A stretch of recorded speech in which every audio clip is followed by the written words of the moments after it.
Hey, what's up, everybody? Welcome to EXJW Diaries, where we can talk about life as a Jehovah's Witness and as an ex-Jehovah's Witness. My name is Justin, and this is Diary Entry 0, going from a ministerial servant to a free man. So this video will serve as my introduction. I'll tell you a little bit about myself and why I'm doing this channel in the first place. So I thank you so much for clicking on this video. I'm very grateful to you. Let's just get into it. So here's a short little history on myself. I was personally involved with the Jehovah's Witnesses for about 15 years. My last childhood birthday was my 10th, and then shortly before I turned 11, my parents got that knock on the door, and they were introduced to the religion. I was baptized at the age of 15, and I really dedicated myself to the organization. I was at every meeting, always out in service, always answering, always giving parts. And that got me noticed. And at the age of 22, I was appointed a ministerial servant. And then 3 years later, at the age of 25, I woke up.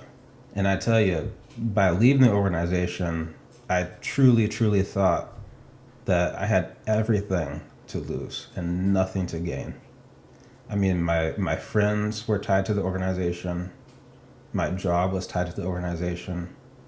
Even my core identity was tied to the organization. It took me 7 very long, very confusing months to do all the research, all the mental warfare, battling that cognitive dissonance, before I was finally able to make the decision to leave the organization. Now, at the end of those 7 months, I needed a vacation. So I jumped on a cruise ship to Alaska, and while I was on that cruise ship, I had my iPad with me.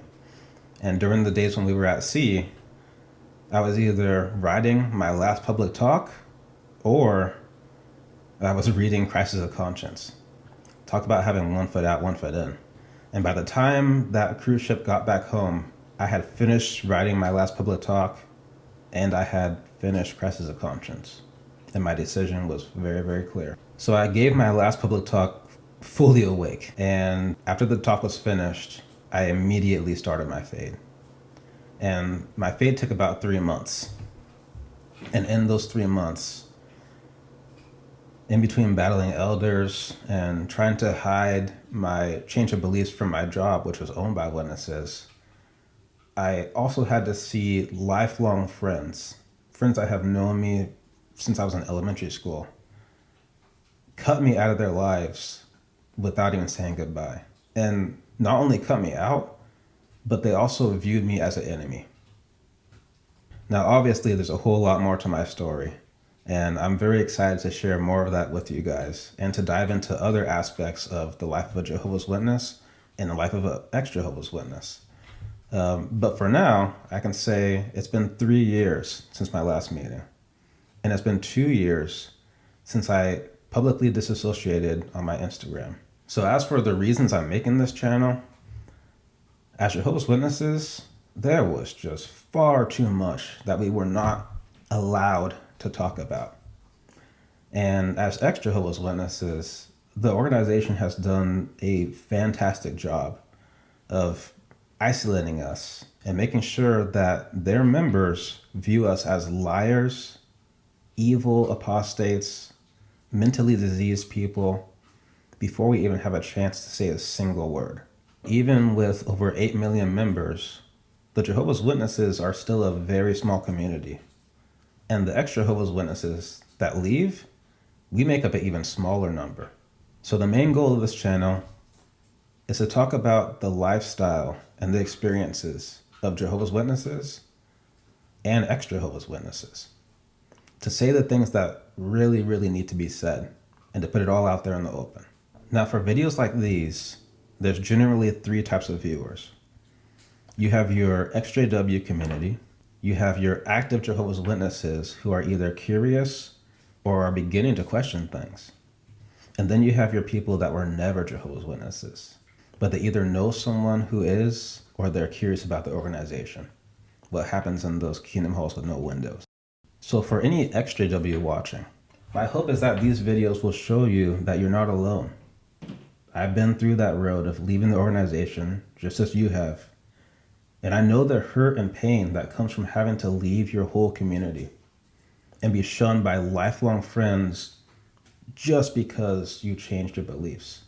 So for any EXJWs out there that are still hurting, I really, really hope that something I say in these videos will bring you some comfort. And for those that are no longer hurting, my hope is that these videos will remind you of how far you've come. Now, for any active Jehovah's Witnesses watching this, I know that you guys are in a tough position as well.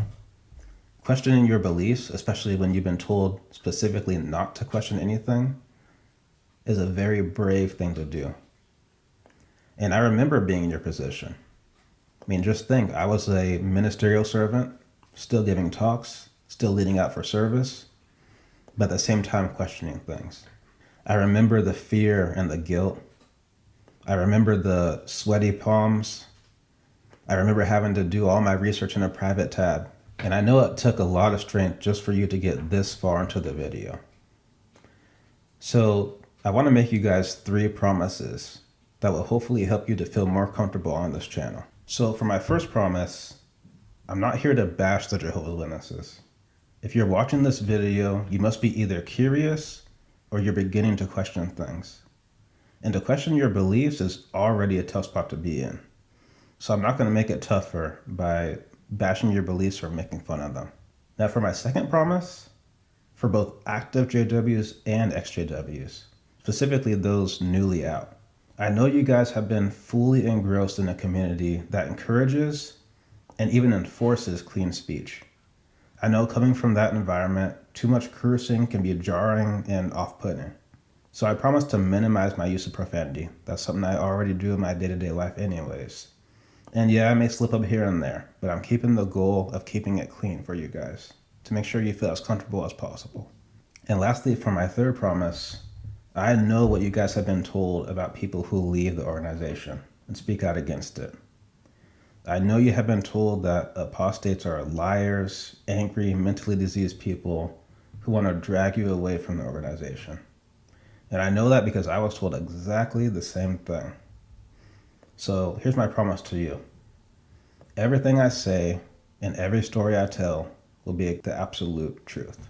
Now, in exchange for those 3 promises, all I ask is that you watch these videos with an open mind. It is my belief that one of the most important things we can do for each other as humans is to try to understand each other, especially since we have the tendency to fear and then hate what we don't understand or what is different from us.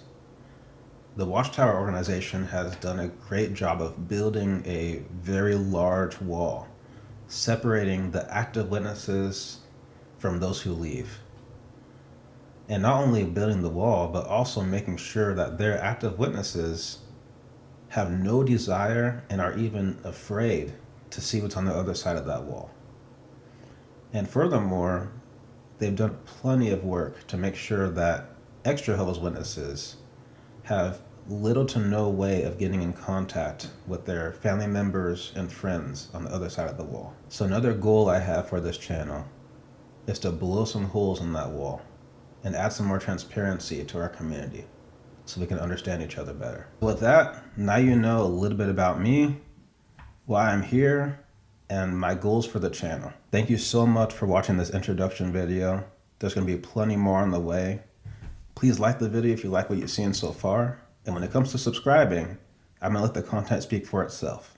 So by the time you see this video, I'll have maybe 2 or 3 more up, and you can watch those. And if you like what you see, then hit that subscribe button.